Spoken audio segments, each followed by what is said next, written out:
Okay, so over the past couple of years, I've been getting more and more into everyday carry, or EDC. And the more I get into it, the more I start to feel like it's an art form, in the sense that there's always this tug of war between you wanting to carry as much stuff as possible so that you can be prepared for anything that comes your way, and keeping the setup as minimal as possible so that you don't have to lug around a huge bag everywhere you go. And of course, as time goes on, as your needs change, these priorities kind of shift around as well. But for a while now, what I've landed on as like the best compromise between the two is carrying a small sling bag around like this, because it's big enough for you to empty your pockets and then some, and it's small enough so you don't look like you're going on a hiking trip every time you go outside. And over the past couple of years, I've tried out a ton of different bags from a ton of different bag makers, but I think I've finally found what is basically the perfect bag for me right now. This is the Alpaca Bravo Sling Mini V2. So Alpaca is a brand that I've known about for quite a while now, but I think just recently they started to really step their game up. First of all, the materials on this are awesome. It's made basically all out of X-Pac, which if you don't know what that is, it's basically a very lightweight, durable fabric that's also waterproof or water resistant. We've got these waterproof YKK zippers, which if you guys didn't know is basically the gold standard for high quality zippers. This magnetic buckle here, great organization, and this strap is kind of like a seatbelt material that feels really nice. The inside of this is also all bright orange, which I really appreciate, because sometimes bag makers just kind of leave the inside black and then it becomes really difficult to see anything that's in here. But with this high-vis orange, it's really easy to see anything that's going on in here, and you're not going to have any problem finding your stuff. But the main reason I chose this bag in particular was because of the form factor. So it's got a pretty big footprint, so like you can fit larger items like an iPad mini or a Nintendo Switch or even a Steam Deck or something that's kind of that form factor. But depth wise, it's actually pretty flat. So like when you're wearing this on your body, it doesn't stick out so much and doesn't feel so imposing. Because I don't know about you guys, but I feel kind of weird about carrying a huge bag around if I'm just going out to the grocery store or something like that. But this bag kind of strikes the perfect balance between big enough to carry all the things I want while not being so big it feels weird. Now on to what you guys are probably more excited about, the tech in here. So let's start at the back pocket over here. I really like this pocket because it's close to your body and it feels a little bit safer and harder for pickpockets and that kind of thing to get into. But in here, I've got my phone right now, the iPhone 14 Pro Max. So it's a year old at this point, and I was honestly very tempted to switch to the 15 when it got announced. And I even ended up putting in a pre-order, but after thinking about it for a while, it just felt like there weren't really enough benefits to justify an upgrade. Like it'd be pretty much just for the USB-C, and I charge my phone like 99% of the time wirelessly, so it just wouldn't really make that big of a difference for me. Plus the 14 still honestly feels like brand new in terms of performance, and the screen is still great and the cameras are awesome as well. I also usually like to go caseless with my phones, but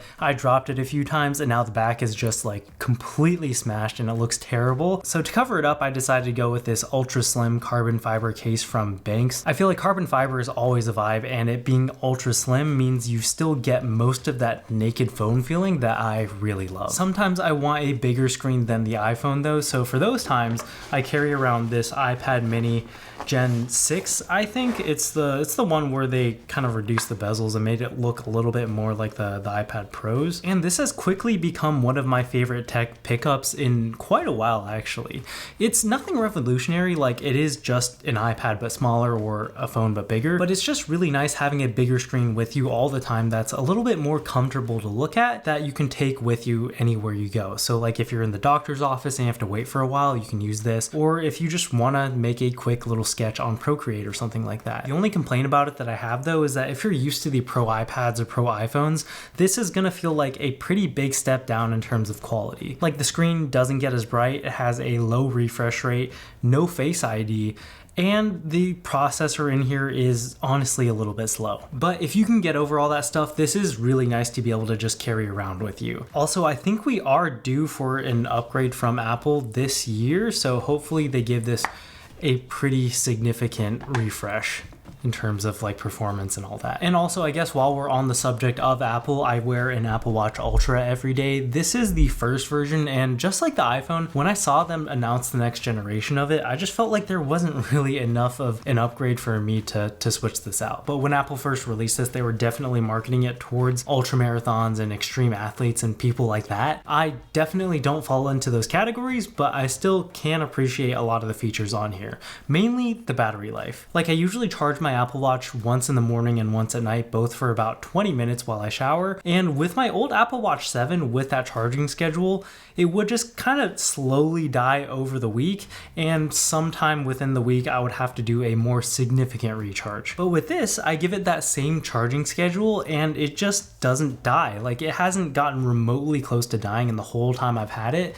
And that peace of mind alone just kind of makes it worth it for me. Plus, I also just think it looks sick as well. Like, I've always been a fan of G-Shocks, and this is kind of just, I guess, the Apple version of that. So next up, just in case I run out of juice on any of my devices, I carry around this 10,000 milliamp hour battery from Nightcore. It is a little bit expensive for like the capacity that you get, but I just love how exceptionally slim and lightweight it is, and I can just slide it into the bag and barely notice that it's there. Plus, I think the carbon fiber on here is a really nice touch. Okay, so also in that same pocket as the battery pack, I've got this folding wallet from Moth. It can hold up to 4 cards, which is really nice, and doubles as a kickstand for your phone, which is really convenient to have. And if for whatever reason I can't bring my bag with me, this wallet just snaps onto the back of my phone, making it much less likely for me to lose it or forget it somewhere. And last things in the main compartment are microfiber cloth. These are just really handy to have with you because you never know when you need to wipe down a screen or the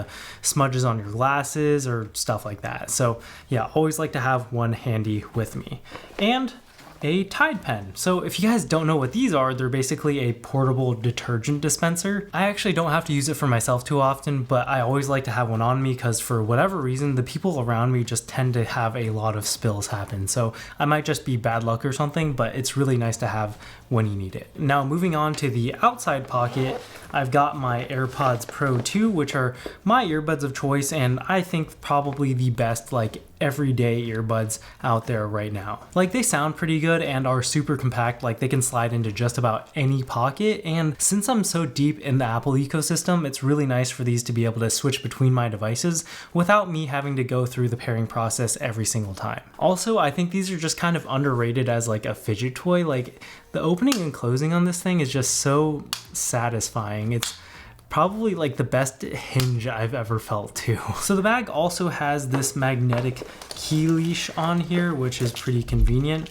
You just kind of pull this off and it snaps back in magnetically. Very satisfying again. But I've got a couple of different things from Orbit Key on here. Now, full disclosure, they did give most of this stuff to me for free, but they are not sponsoring this video or anything. I just genuinely think they make some pretty cool stuff. Like, one of my favorites is this key organizer, which basically turns all your keys into a pocket knife style experience. Like, you just flip it out and then you can kind of turn the key like that. But it's really nice because it just makes your keys look a lot more put together and organized, and it gets rid of a lot of the jangling so you don't sound like a janitor walking through the hallways of a school. The key ring itself is also actually from Orbit Key, and I really like it because I actually hardly have any fingernails, so more traditional key rings are actually pretty tough for me to use. But with this one, no fingernails necessary. You just kind of take this top piece, flip it around, push it out, and now you have access to what's on the inside. I also got this AirTag holder from them, which I like because it's so slim and minimal. It doesn't protect the AirTag very well though, so you can see mine is super scratched up and scuffed up all over the place, but personally, I don't really mind. And lastly, I've got this universal charging cable from InCharge, and this thing is really cool because it gives you USB-A, USB-C,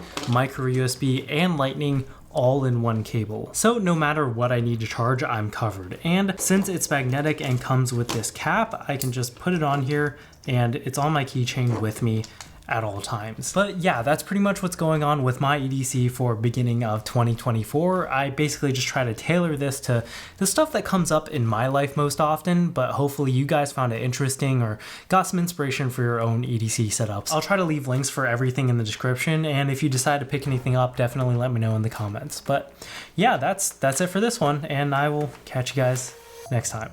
Peace.